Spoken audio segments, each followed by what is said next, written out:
Happy birthday to us. Happy birthday to us. I promise I will never sing on this podcast again, but we're celebrating 1 year, and we wouldn't be here doing this without you. So thank you for subscribing, following the show, and especially to those who leave reviews. Our last one was May 22nd from Monica that says relatable, fun, and super helpful, packed with resources that the host makes super accessible. My ADHD brain has a hard time with most ADHD podcasts, but this one is great. This means the world to me, and I appreciate it. And you can leave a review by visiting wisesquirrels.com and follow the link. Thanks.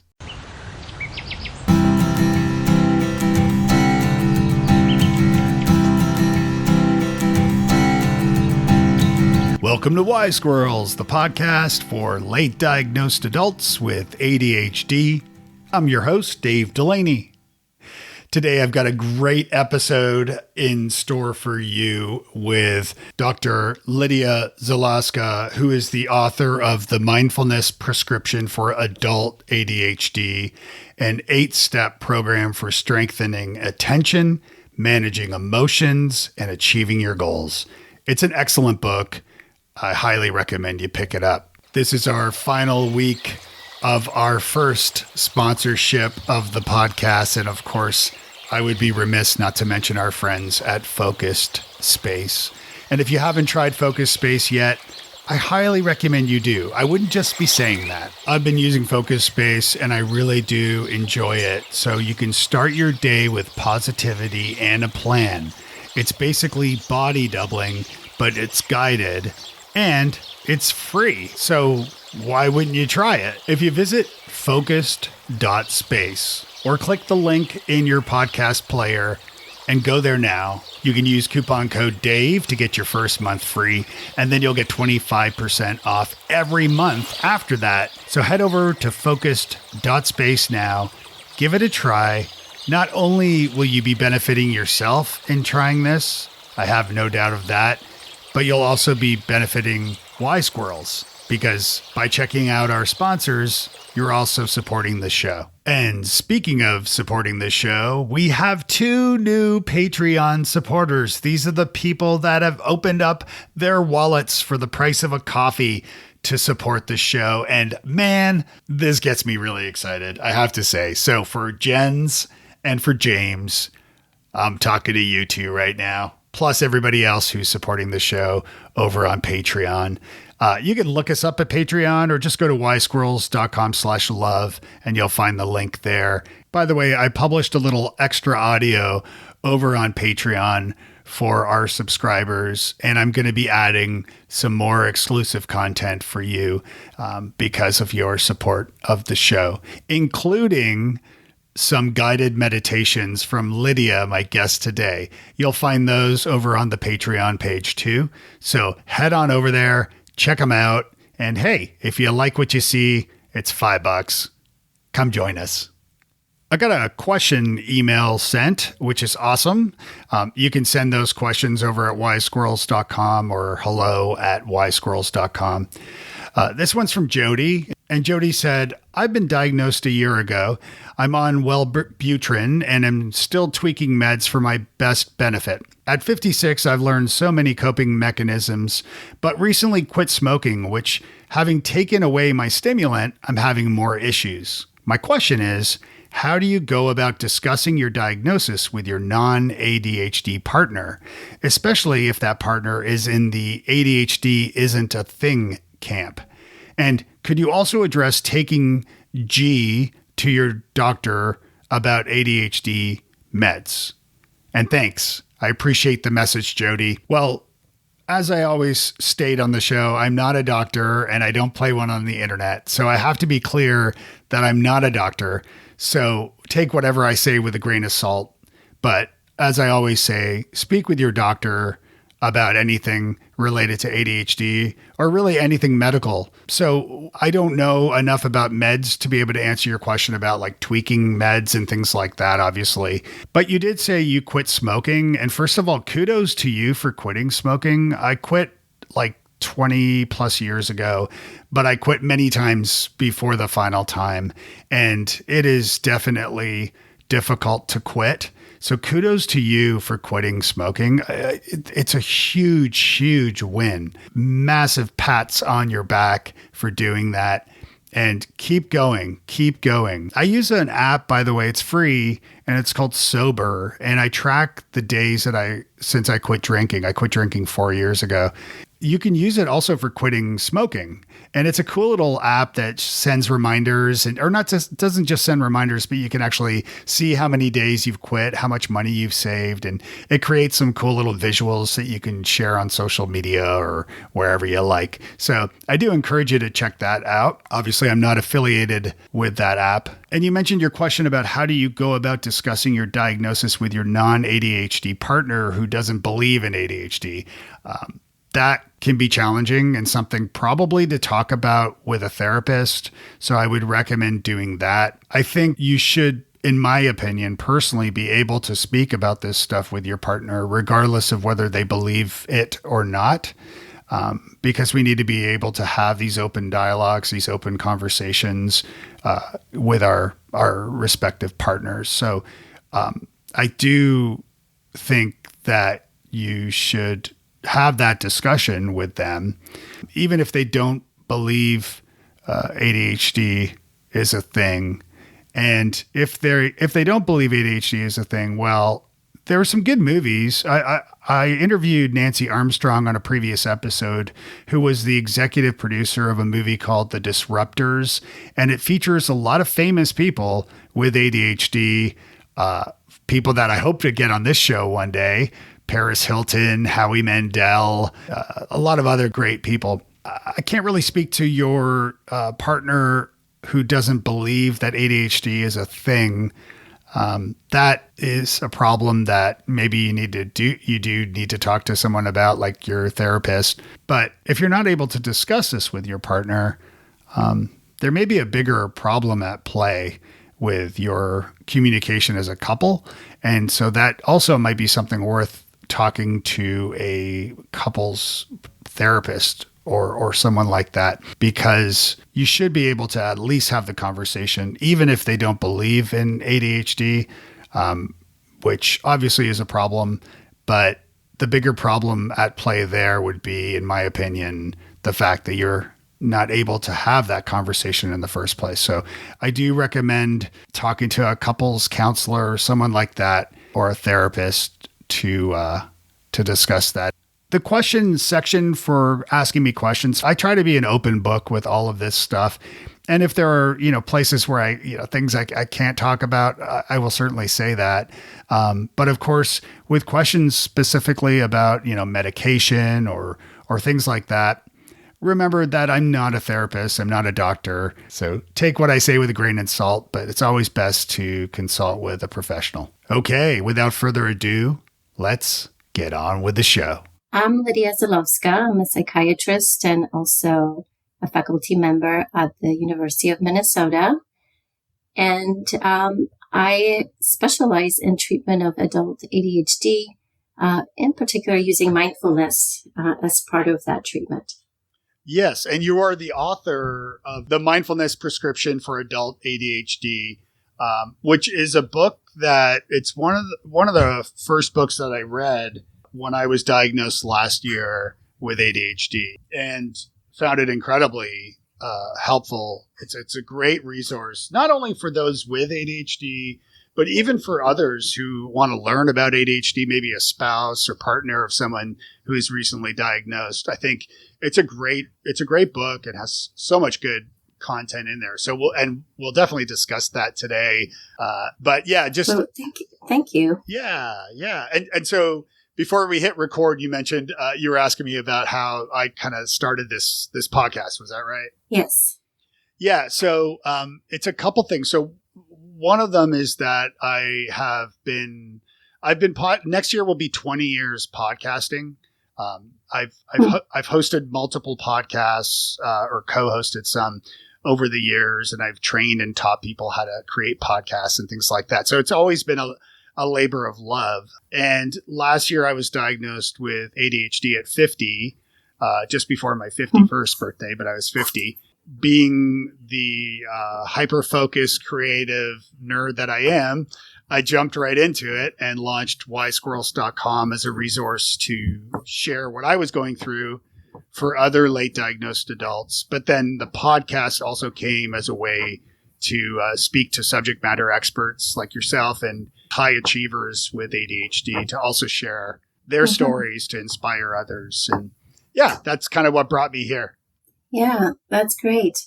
And what prompted you to seek diagnosis? Was it something you've been thinking about yourself, or was it a nudge from somebody else? It was a nudge. I was in a mastermind with a couple of friends, and one of them for our business, basically. One of them I knew, and one of them I didn't know. And the one I didn't know, after a few months kind of helping one another out, texted me out of the blue and asked, "Hey, Dave, do you have ADHD?" And I said, "No." And he said, "I think you do." And he said, "You need to go talk to your doctor because I have ADHD and I see a lot of myself in you." And so I went to see my doctor and was diagnosed. The longer, shorter version of the story also goes that in 2016, after my wife urging me to go and get tested for ADHD, I saw a psychiatrist a couple times, and somehow I missed the memo that I was in fact diagnosed with ADHD. And I don't know whether it was a failed communication between the therapist and my doctor, or whether I missed it somehow. I'm not really sure. It's a blank. But I figured what's a few more years in the majority of my life not knowing. So that's kind of how I came to learn. Yeah. No, it's great to hear your story. And it's, I'm always curious how people come to realize they have ADHD. Because, especially if you diagnose as an adult, there are many years before that you might not really look at yourself through that lens and not understand some of the things that you're doing, or what's hard for you. And so, I'm always curious, is it that, it's something you read? There's so much more now information online about it. Is it that maybe a family member gets diagnosed and then you think, well, maybe, they sound just like me, or maybe it's, another nudge from someone else, like in your case. Yeah. Well, I have an ADHD coach, and she said, "Dave, at this point, I think you know more than I do." Because I've gone, fully into learning about ADHD for myself. And I always, preface my presentations and conversations in this podcast that I'm not a doctor, and nor do I play one on the internet. But but it's always important to share that. But I have learned a lot, and, especially, to your point about, adults discovering they have ADHD. Like, I know with women, for example, far more women are being diagnosed these days only because they were missed, because they were never looked to as candidates for ADHD, because it was like the naughty boy syndrome, right? Back in the 80s. Correct. And so women were just basically ignored or not even considered for ADHD. And it's only after having their children, a child diagnosed often, that they see it in themselves, or the father too. But, that at least is my understanding of how a lot of different adults, and especially women, are diagnosed later in life. Yeah, that's very true. And, women tend to have more of the inattentive type of ADHD. So it's not as obvious. And it's also often comes with other things like anxiety, depression, host of other challenges that become focus of treatment. And then the ADHD is never considered. Right. So you might be seeing therapists, you might be seeing psychiatrists, who are not always, attuned to the fact that ADHD may be there in the picture. And so it sometimes it is this moment of like an aha moment, right? Mm-hmm. Like, this really describes me, or wow, if I really focus on this, things could shift. And often they do. Once you do address ADHD, a lot of other things can shift. Yeah, it's interesting. I started treating my ADHD before I was diagnosed in a way without realizing it. And what I mean by that is in 2020, the world was imploding for all the reasons that we know. But in addition to that, we had a tornado that came through Nashville, destroying my kids' school. And then 3 months later, another storm that basically put 10 holes in our roof. And so we were displaced from our home for 3 months. And my job as a keynote speaker and somebody who speaks a lot on stages, obviously all the events had ended abruptly because of the pandemic. Right. And so I had this like extreme stress from this financial crunch. And then also my full-time job became, juggling my insurance company with contractors to try to fix our house so that we could move back in. So plus my dad was sort of in his later stages of Alzheimer's and dementia. And so there was that, and closed borders, so I couldn't go see him. And it was just a lot. And because of all this, I was drinking a little more than I should have. And so I took 30 days off, and that 30 days became 60, became 90, and I'm now 4 years sober. Wow. And great. Yeah, thanks. And also during that time, I started a mindfulness, like a meditation practice, and started taking meditation and journaling more seriously in my own sort of mental health. I was seeing an online therapist in 2020 as well, who diagnosed me, with like a little depression and a lot of anxiety, but the ADHD that didn't come up. And getting back to your point about anxiety and depression and things, or anxiety at least, is that knowing what I know now, these are comorbidities of ADHD, and that if you are not treating the anxiety, or if you're not treating the ADHD, then however you're treating the anxiety and depression may not, have a lasting effect enough, because you're not treating the root problem, the root cause, which is the ADHD, which is something I've learned from Dr. Russell Barkley. And something that I've read from him also is life expectancy of those who are undiagnosed and untreated can be up to 13 years less. And that's partly because of this. So I just rambled on for a long time like a true ADHDer. Well, I mean, everything you said is, it's really true and important to know that, there are these, that ADHD, and I often talk about it as vulnerability factor, like vulnerability to stress, that often ADHD doesn't travel alone, that you have some other difficulties that can evolve, like anxiety, depression, partly because it's hard to manage stress. And of course, life doesn't stop for you. There's these periods of time when there is tremendous stress that can, or, a lot of different stressors piling up, like in your case. Yeah. And it can be very difficult to kind of make your way through it. And people do tend to self-medicate, whether it is, through substances, that's more, alcohol or smoking or other things like cannabis. That's pretty common with ADHD. It could be with work. So some people are working. That's not always the case with ADHD. There may be more of kind of paralysis and procrastination.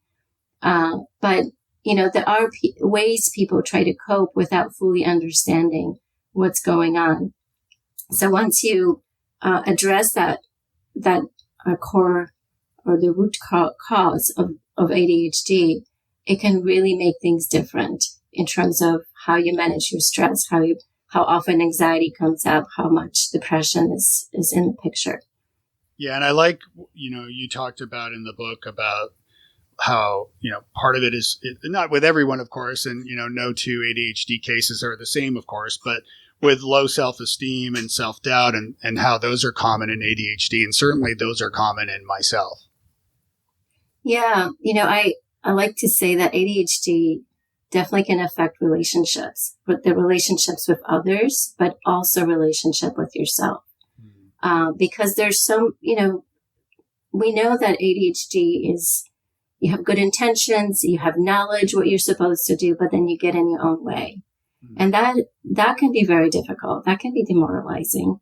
And often people are self-critical. And that's what I see a lot in adults. There may be low self-esteem, self-doubt, self-criticisms. And that's not necessarily in vacuum.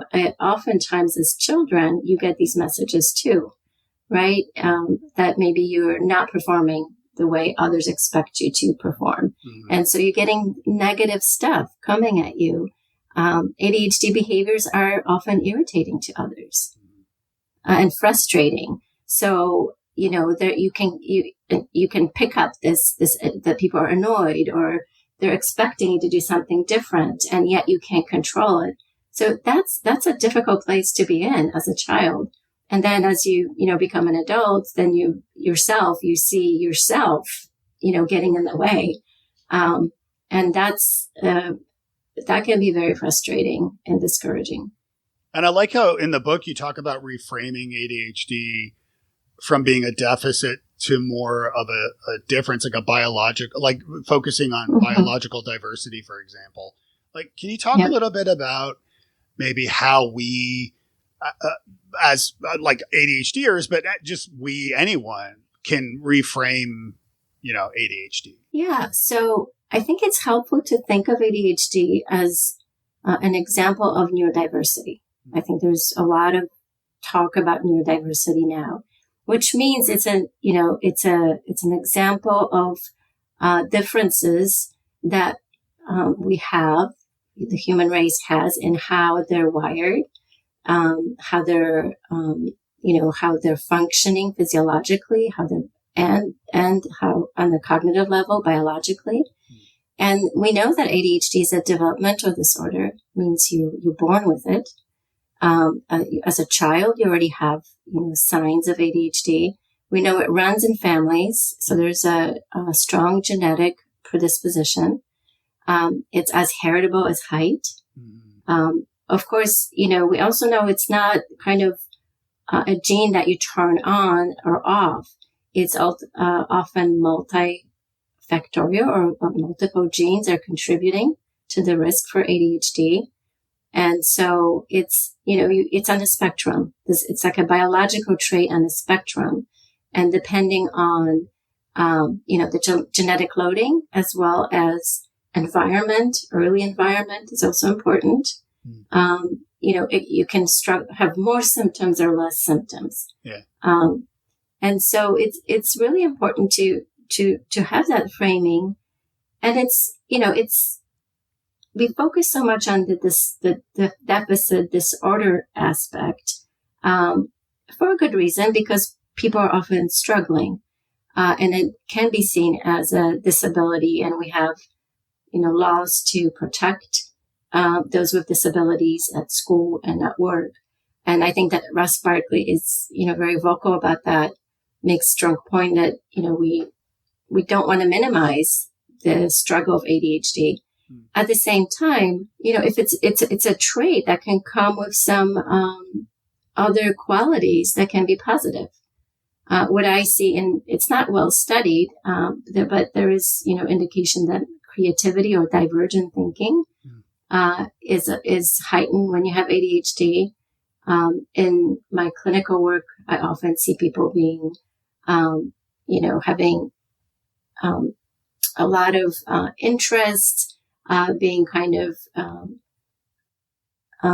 Renaissance people. Mm-hmm. They have, they know a lot about a lot, and they make connections between things in unique ways. And then you can see tremendous enthusiasm, tremendous heart. And despite, you see these ups and downs in people's lives, people are quite resilient.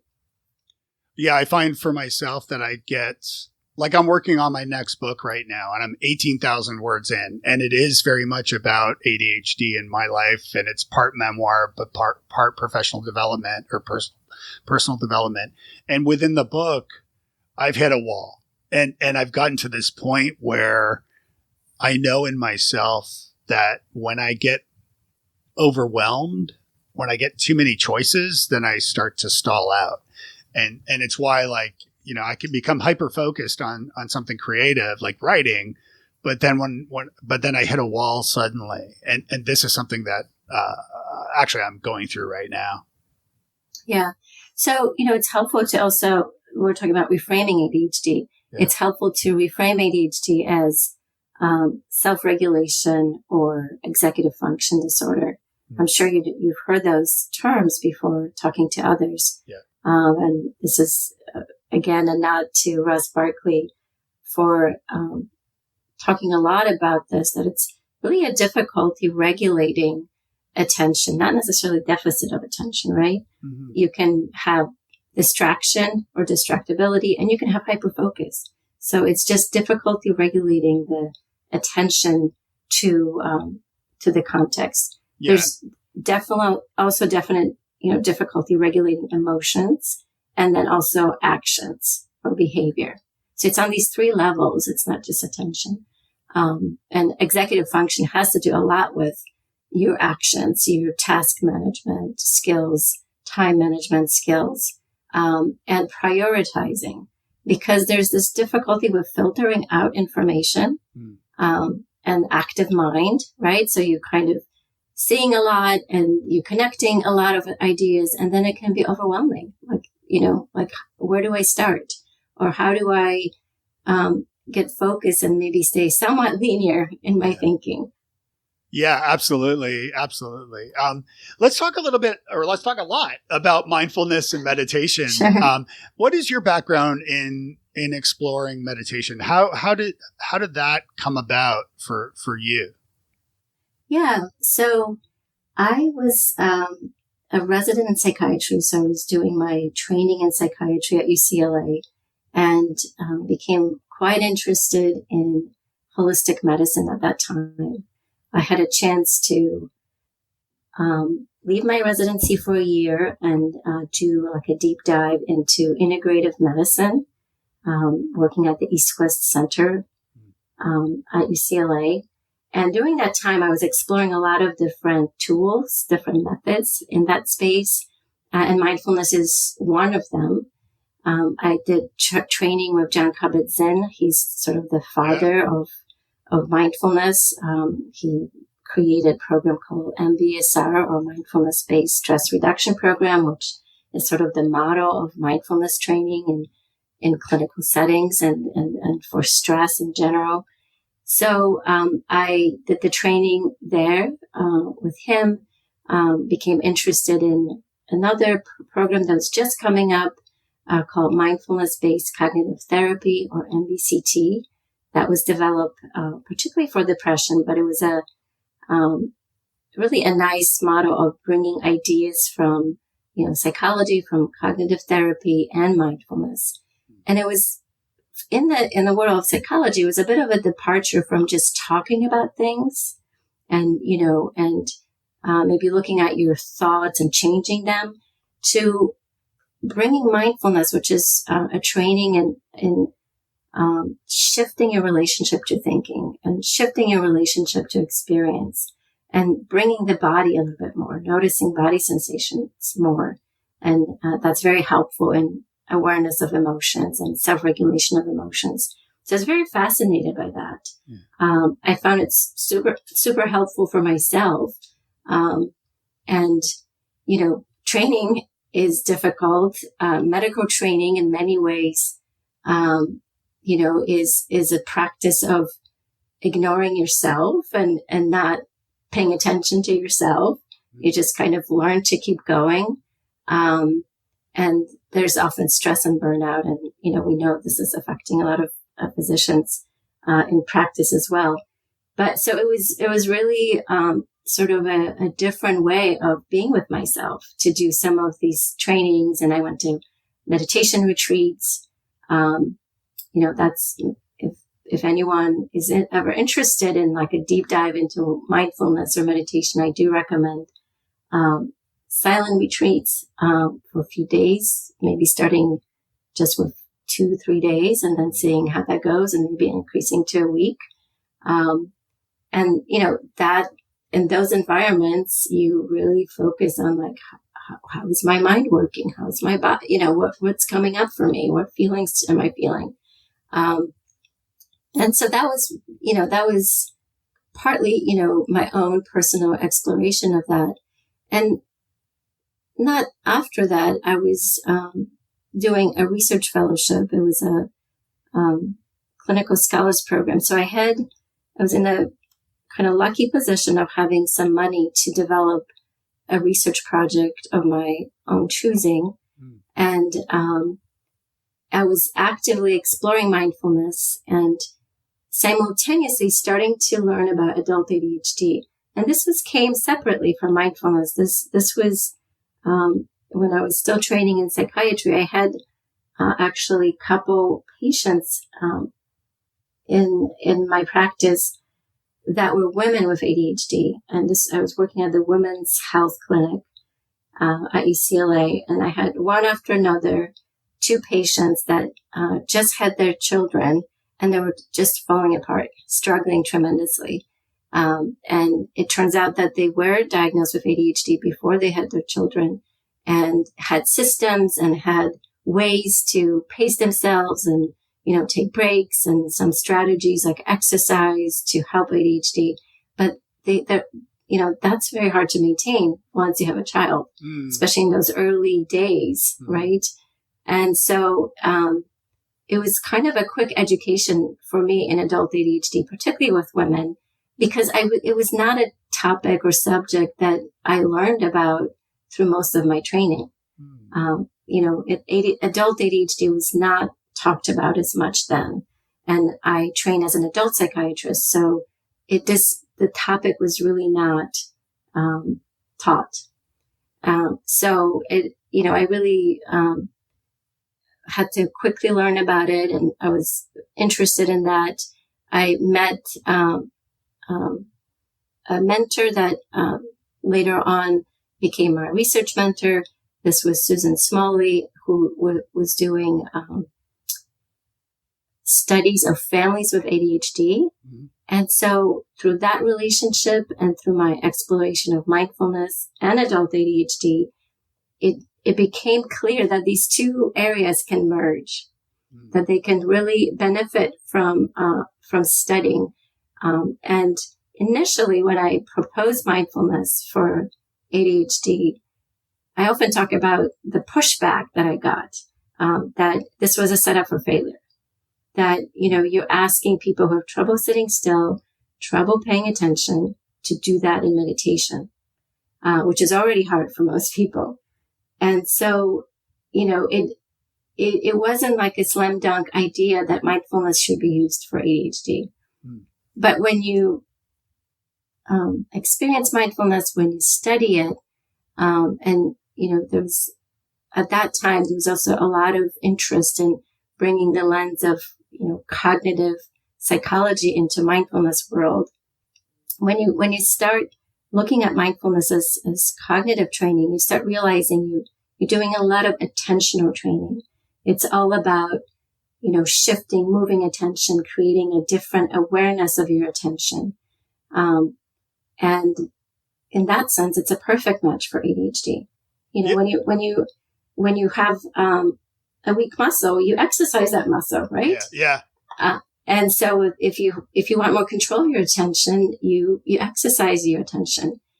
And it's not just attention training. It's also very much a global or, overall self-regulation training. Mindfulness is self-regulation training. It teaches you to notice your attention, your thoughts, your emotions, your impulses, what you are trying to do or are drawn to do.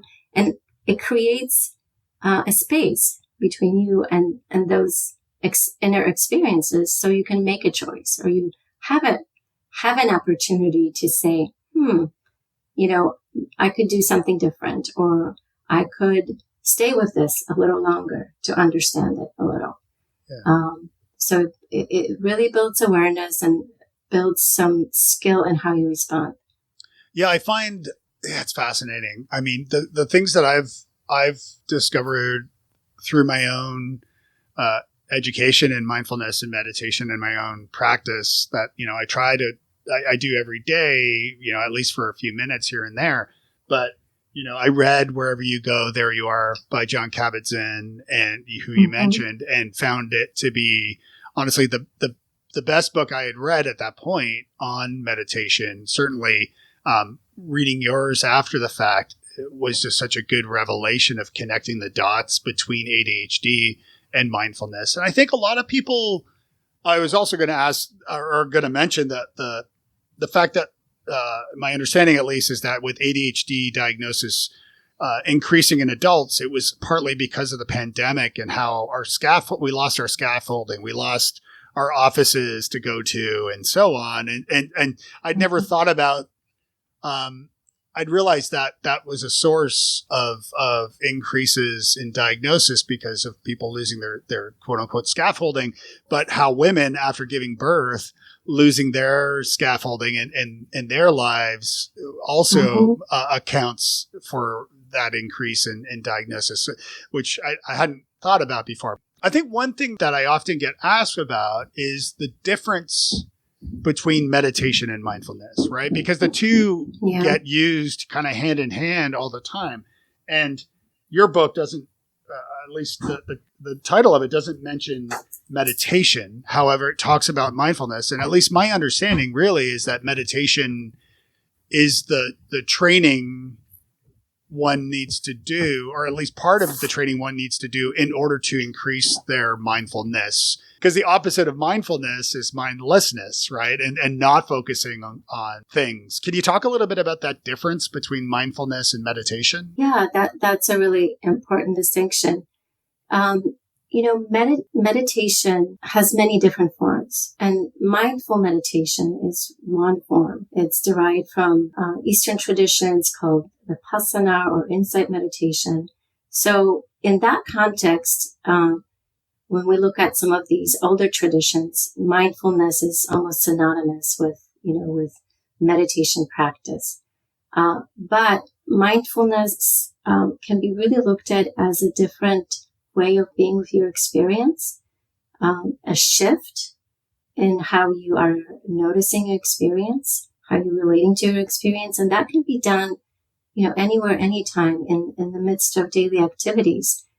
So it does not have to happen in the midst of meditation. So we often talk about training mindfulness in two different ways. One is the formal way, which is doing meditation practice. And that could be a minute, it could be 2 minutes, it could be half an hour, whatever the person is able to do. It's this formal practice of carving out some time and doing something a little differently than what you normally are doing. It's almost like going to a little gym for your attention. The informal practice of mindfulness is all the practices that help you focus on the present moment, and also utilizing that what you learn maybe in meditation to start noticing your breath as you are walking to your office, for example, like these mini shifts in the midst of your day. It could be, tuning into how the water feels as you're taking a shower. So this informal practice is also training mindfulness, these mini shifts. And there are also other things other than meditation or even this informal practice of mindfulness that can train mindfulness. So we think like journaling, can help with that. Being in nature can shift you more into present moment awareness. So I often like to think of like mindfulness as present moment awareness, and that present moment awareness can happen through meditation. Meditation encourages that. It can also happen through different activities, and certain activities can actually help you with that, like being in nature, maybe gardening or cooking, when you really, focused on the next moment as you're doing something. So you're not, so there, there are these different ways of being mindful. And I think it's, you mentioned mindlessness, which is helpful to contrast with mindfulness. Another way of thinking about it is being an automatic pilot. Right. Right. Yeah. So we do so much in our lives in the automatic pilot, which is not necessarily bad. It preserves cognitive abilities. Like imagine, I talk about in my book, like if driving was always feeling like it's your first lesson, right? Like, oh, I have to do this and I have to do this. I have to pay attention to how am I moving the steering wheel. That would be exhausting, right? If every time you got in behind your wheel, you felt that way. Well, if you rehearse something many times, and that goes for driving or any other habits, even mental habits, they become more automatic. We're not thinking about it. Yeah. Our body's just doing it, or our mind is just doing it. And so mindfulness is kind of trying to stepping out of that automaticity, or that automatic pilot, and being more aware of what's happening as it's happening. And that creates a choice. Because, we get stuck in our habits, right? And some habits can be, especially mind habits, can be really painful for people. A lot of ADHD behaviors are out of that automatic pilot. Yeah, no, it makes a ton of sense. I mean, I was going to mention Sam Harris. Do you know Sam Harris's work? I do. Yeah. Okay. Yeah. So I use his meditation app, Waking Up, and quite enjoy his work. And yeah, he mentioned that once about, to your point about driving, where like you drive to work. I believe the reference was driving past your exit without realizing. And that's happened to everybody, where you're deep in thought about whatever and you're driving and you pass your exit where you're supposed to get off. Or you get off every day. Where was your mind at that moment? And why wasn't your mind on the cars around you and focusing on what was most important, which is, which also accounts, my understanding at least, and partially about, that life expectancy of ADHDers who are not treated. Where you're mindlessly driving and suddenly you get in an accident too. Talk a little bit about your acronym STOP, because that's a big focus I find in the book, and something that really stood out to me, to this point about, mindfulness. Yeah, that is one of my favorite practices, partly because you can do it more as a formal practice of like sitting down and, doing a quiet meditation, or you can do it in the midst of your day. Mm-hmm. Like it could be very brief and still the steps can be done, it could be a minute or less than a minute. You kind of learn how to do it.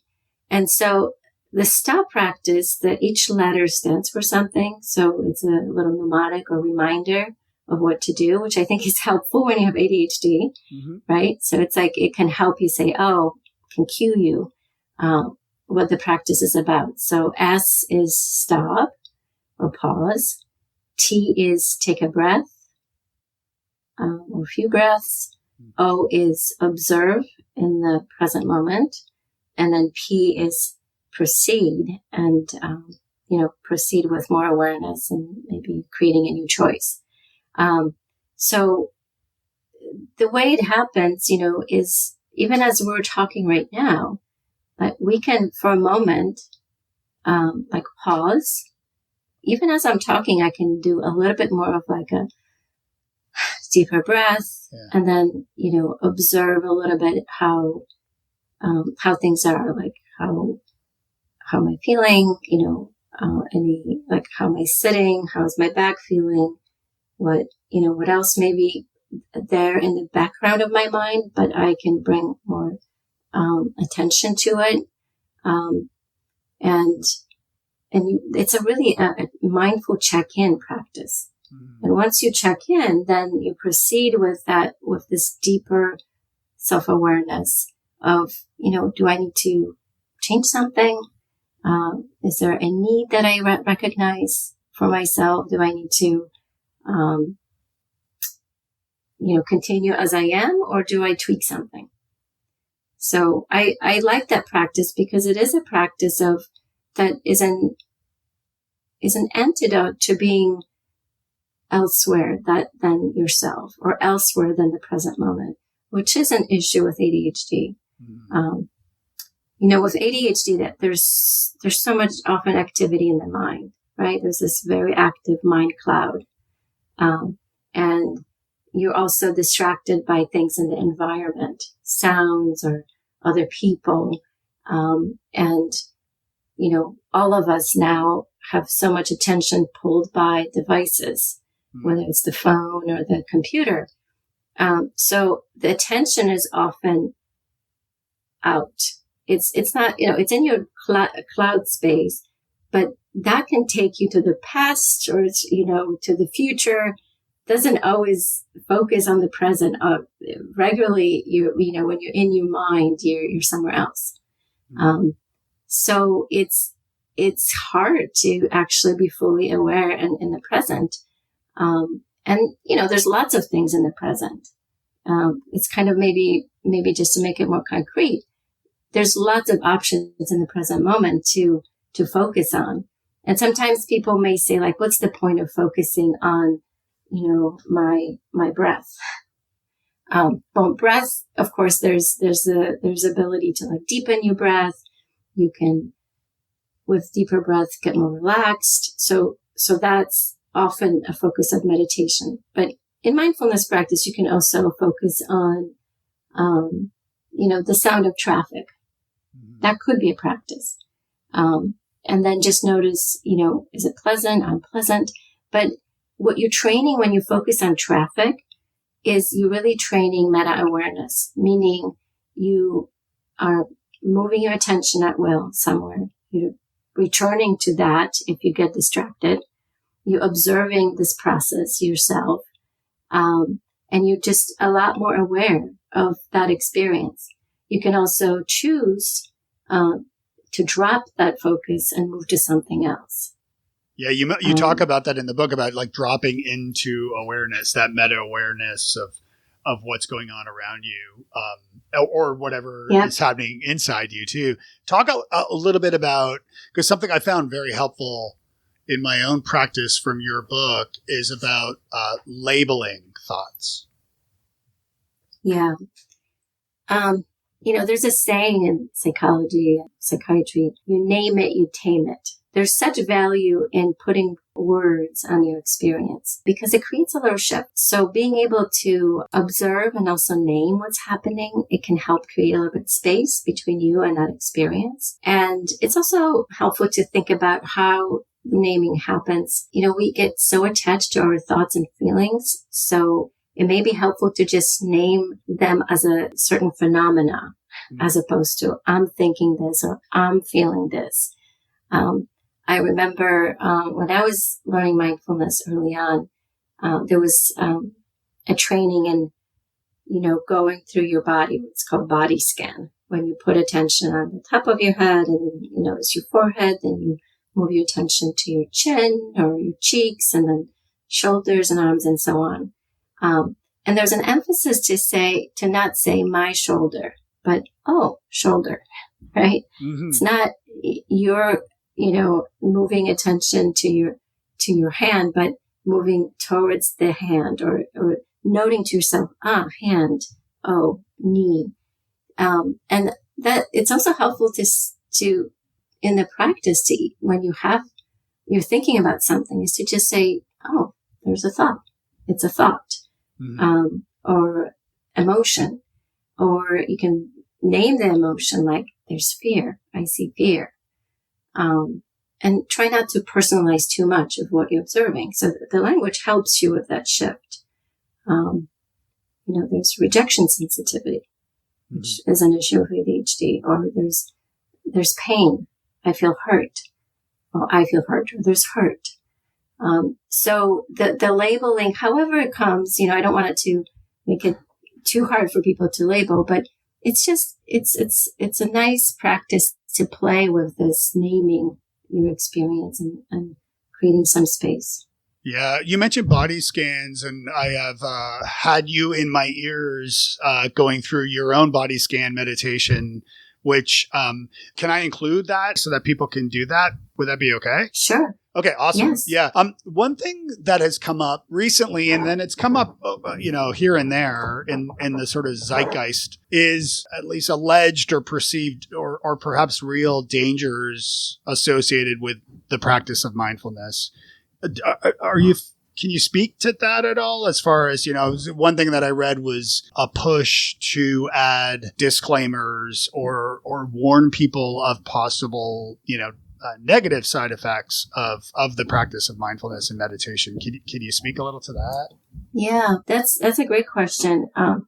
There is some caution of doing a prolonged formal practice, meaning prolonged meditation, like at a retreat or, especially like a silent retreat when you are just with yourself and you're creating almost like a very new state for yourself.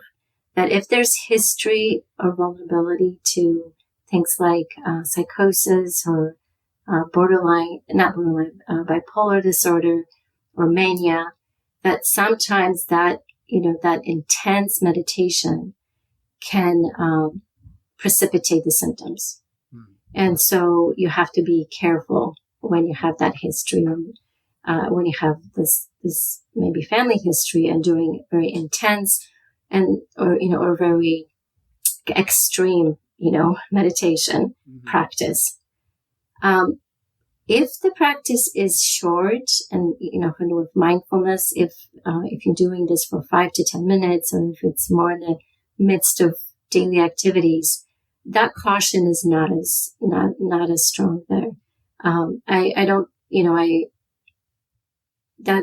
That is not likely that you will create this altered state in a way that can provoke symptoms. What can happen though when you have this the briefer mindfulness practice, meditation practice, is that you can sometimes get really discouraged or frustrated or get lost more in your mind. And that's difficult if you already are struggling with significant anxiety or depression. Because it's just very hard to step away from those thoughts. So when you do practice, they can actually flood in more. That can also happen if there's some history of trauma. And so if someone has significant anxiety, significant depression, mindfulness practice might not be for them. It may be a practice to incorporate in the future once you're out of that acute state or phase. When you do mindfulness with trauma history, it might be helpful to do it with someone else, like with a therapist that can help you learn some tools to recognize when you're getting flooded too much with memories and then come back and ground in present moment. So mindfulness can be very helpful in those situations, but there may be nuances that you need to know about and somebody can help you with when you have this history of some mental health struggles. So I think that's the caution in general.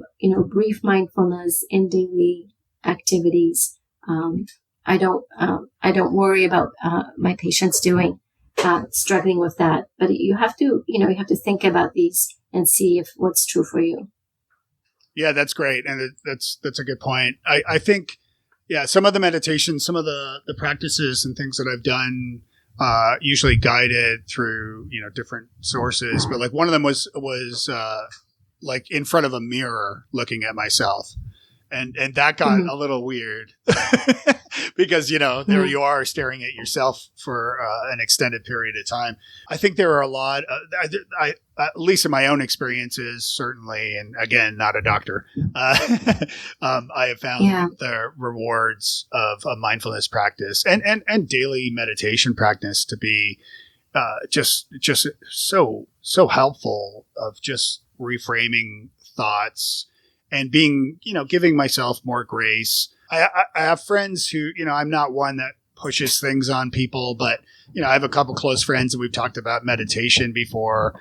And, often the feedback is, well, I can't concentrate on my breath for that long. I think about stuff.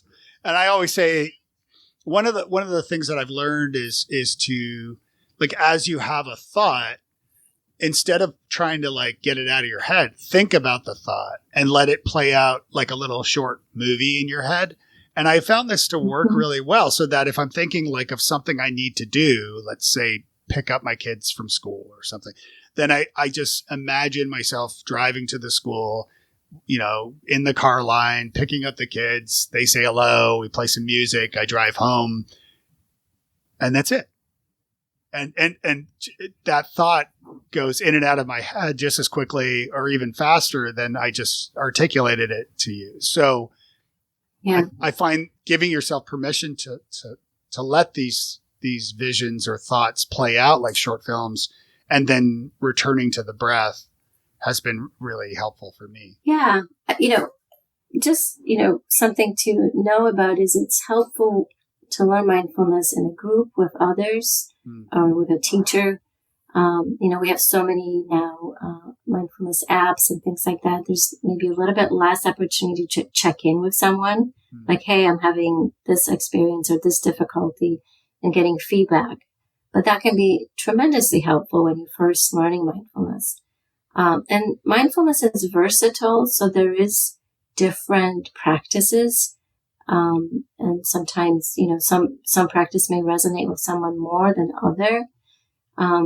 And there are different practices at different times that are more helpful. So, if there's, I talk in my book, that there's times when you return your attention to your breath and you practice just kind of ignoring your thoughts. You'll never empty your mind. That's one misconception, but you sort of notice the thought and then you return your attention to your breath and you try to stay on your breath.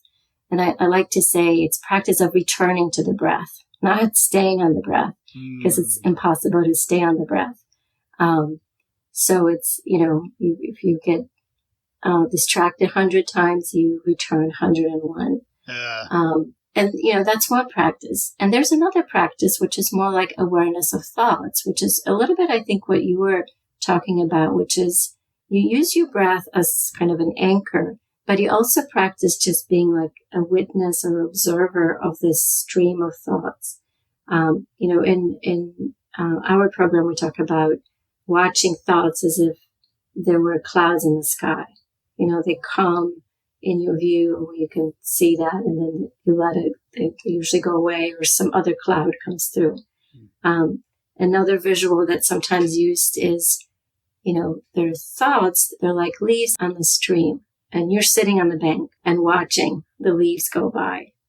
And you don't hop on the leaf, right? You don't float with the thoughts. You don't let the river take you away. Try to stay anchored. And the breath is the way to stay anchored. So if you start noticing that you got lost in your thoughts as you were watching them, you come back to your breath, reground, and then again, kind of bring the curiosity to say like, what else do I notice? Yeah, that's awesome. You talk in the book, you mentioned, and I'm being mindful, pardon the pun, of our time here. So I do want to make sure I don't, take too much of your time here.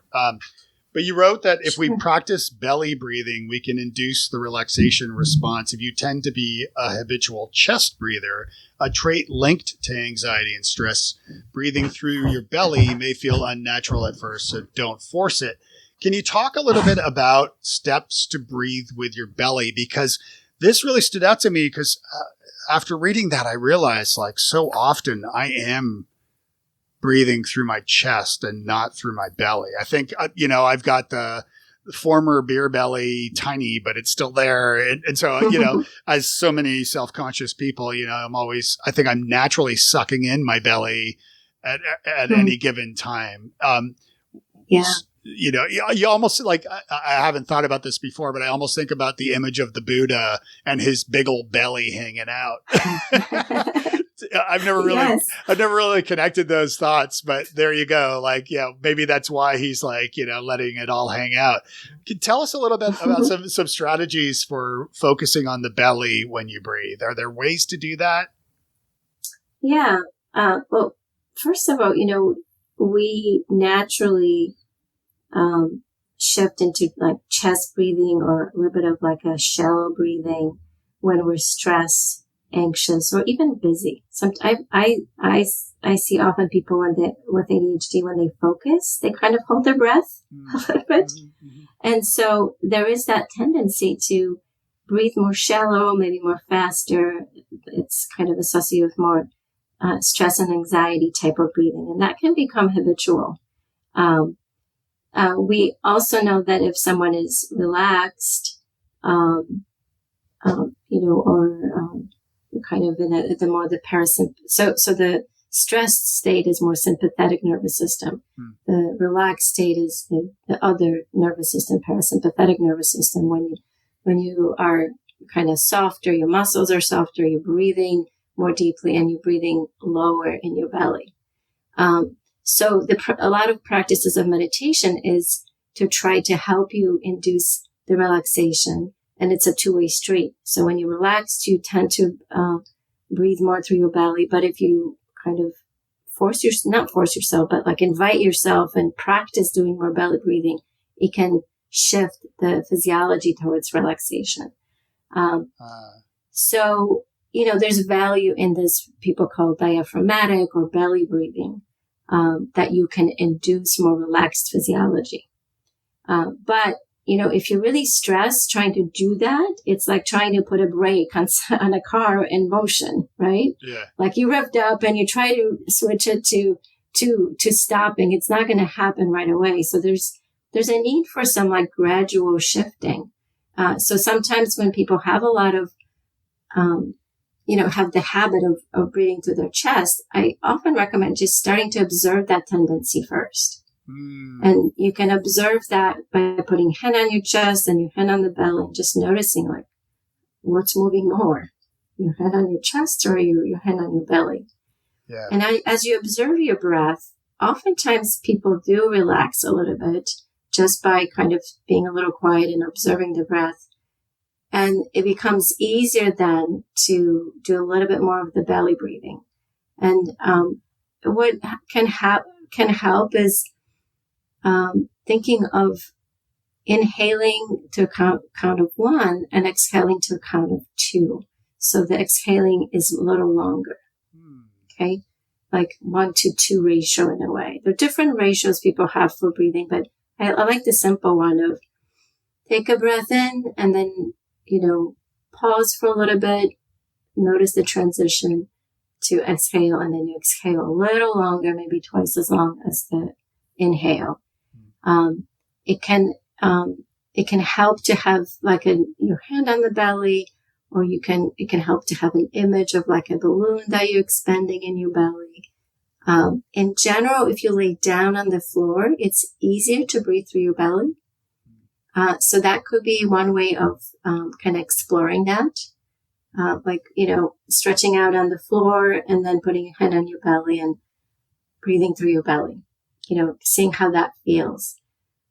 Some people say, if you playing with the breath, it may be helpful to inhale through your nose and then exhale slowly through your mouth as if you were like blowing out a candle, right? Mm-hmm. So it's like a little, and then naturally you start elongating that exhalation. One image I've used with people, and, maybe that would resonate with some listeners, is that, belly breathing and the more relaxed breathing is often like climbing up a slide on the playground. You climb up by inhaling, you pause on top of the slide, and then you exhale, and it's like a little longer. Yeah. So this is one practice. It's almost like you're taking a little sigh, right? Mm-hmm. So that's another practice to kind of shift into more of that parasympathetic, longer exhalation, belly breathing. Yeah, I love that analogy of the slide. That's a great one. Yeah. Well, just before we wrap up, I did want to ask you about achieving goals and using mindfulness as a way to do that. Of course, that's part of the sub on the title of your book. Can you maybe share quickly some tips on using mindfulness to help you achieve your goals, whether they're professional, personal? Yeah, mindfulness can be used in different ways in this context. One is learning to observe what gets in the way of your goals, right? Because a lot of people with ADHD know what to do. It's just that they have trouble engaging and overcoming avoidance and procrastination. So mindfulness can be used to kind of tune in when you are procrastinating and trying to tease out what's getting in the way. Is it stress and you're completely overwhelmed? As you recognize that, you can then have more skillful next steps. Like maybe I go for a walk and come back with a fresh mind. Maybe I need to write things out for myself. Because if in my mind, it all feels too big. Once I put it on paper, it may feel a little different. Maybe I need to call someone and tell them that this is what I wanted to do. And as you're talking and declaring what you're doing, it's a little bit of an accountability. And then, it can mobilize you and help you get over the hump of the procrastination. So in that sense, mindfulness can be helpful. It can also be helpful, when you recognize, let's say, the procrastination or avoidance, to have this, what I call mindful self-coaching voice. So there's part of you that is stuck, and that part of you that you can try to engage through mindfulness to talk to yourself. And it's very important not to talk to yourself through self-criticisms and saying, well, what's wrong with you? How come you're not getting this done? But, mindfulness is very much about also shifting your attitude towards kindness or compassion towards yourself. So, talking to yourself, first you tune in, you notice I'm stuck. I'm really don't know how to start. I don't want to do this. I'd rather do this, but, this thing is over there. This paperwork is staring at me. That you tell yourself, this is hard for you. How can you help yourself get started? Maybe just do one little thing at a time. Maybe put some music on. Maybe think of what's most important today and not let all of the things on your to-do list flood you, right? With like so much stress. So some of these tools are used in coaching and cognitive behavioral therapy, but mindfulness helps you kind of activate that knowledge and not let the overwhelm or the avoidance or procrastination drive you, keep you stuck. Yeah. And the other piece and that's a bigger conversation, is it's so easy to be scattered and have too many goals when you have ADHD and say yes to too many things. So there's another, there's also a place to either by yourself or with someone else, help you narrow those goals down, right? Or learn how to prioritize and say no to some things, which it's easier for some, harder for others. Yeah, I feel that firsthand often. So this has been incredible. Is there anything I didn't ask you about that you'd like to share? No, I think we've touched on a lot of different things. And I would just emphasize that mindfulness is very versatile. You don't have to meditate to start learning some practices. I think what's often very helpful is to maybe take a class, explore different things around mindfulness, maybe check out a couple of different books or different apps, and finding something that works for you. Sometimes people think they're failing at mindfulness, but there's just so many different ways to become more present. And oftentimes it's helpful to find what is happening for me already in my life that I do. And it's a kind of natural place where I can bring more awareness, more mindfulness to. That's the informal practice of mindfulness, of saying, I like cooking. So maybe when I cook, I can be more aware of, chopping and noticing the vegetables or the food and smelling, connecting to my senses through the cooking. Or maybe, you're a gardener. You like being outside, or hiking in nature. It could be just finding one activity. It could be when I'm with my pet, my cat, my dog, I really tune in to them. And our pets often do that. There's a spontaneous shift into present moment. Same thing with children. Sometimes, especially little kids, when they just see things in a different way through a different lens, it helps us to tune in differently as well. So I just want to emphasize that there's no one way to do mindfulness. And I hope people just explore and be curious about their experiences as they engage with different types of practices and find the ones that they can do for themselves. Like not one size fits all, I would say. If people are trying to find classes, do you have any tips for that? I know there's like, TM, which I hear so many good things about, but I've never pulled the trigger on spending thousands of dollars on getting my mantra or mantra. Any thoughts about or resources that you can think of, like from a community in person? I know obviously you're in a different part of the country than I am, but any tips for listeners? Yeah, so you mentioned TM, which is actually a different tradition of meditation. Although there's some overlap with mindfulness. Like, in mindfulness, the mantra is the breath. Mm-hmm. In TM, there's more of like a word or sound, and you trying to train yourself, maybe to have a bit of an altered experience. Mm-hmm. With mindfulness. You're more aware to experience as it is. Mm-hmm. So there's some, the different styles, different practices. But if someone wants to, start with mindfulness practice, there are so many online versions now, especially since the pandemic. There are different centers that offer online classes. There's, I'm at University of Minnesota. We have the Bakken Center for Spirituality and Healing, and there's a place. There's lots of mindfulness resources if you go to that website, and some online classes. So I would encourage people to explore that. There's UCLA Center, UCLA Mindful Awareness Center. Mm-hmm. They also have online classes. They're very much based on the work I did with ADHD. So they tend to be very gradual, starting with 5 minutes and, increasing meditation very gradually.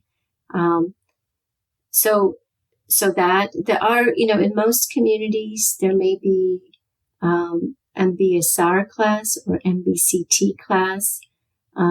Those are kind of beginner friendly classes too. Okay. And there are, the home of MBSR, the University of Massachusetts, and also Brown University. They both have centers for mindfulness and offer things online as well. So I would say, checking out what's closest to you. A lot of places will have this, option of online or in person. There's lots of, mindfulness is derived from Buddhist context, Eastern meditative tradition. So in some communities, you may find a meditation center that's more steeped in that tradition. If that's of interest, there's often a community there and options of attending different classes.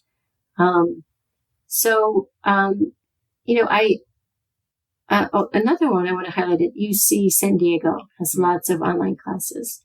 The Mindfulness Center there, including for teens, and parents and adults. So I would say those are the, checking out some of the academic mindfulness centers is a good place to start. That's great. Well, the book is called The Mindfulness Prescription for Adult ADHD.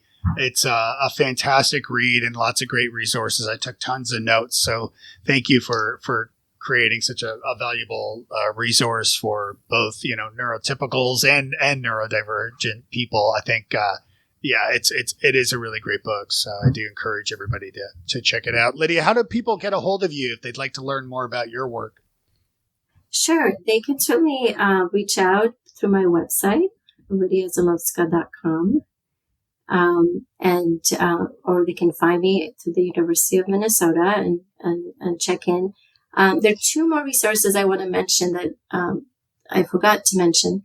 One is ADA, the Attention Deficit Disorder Association, nonprofit serving adult ADHD. They do have a mindfulness group online.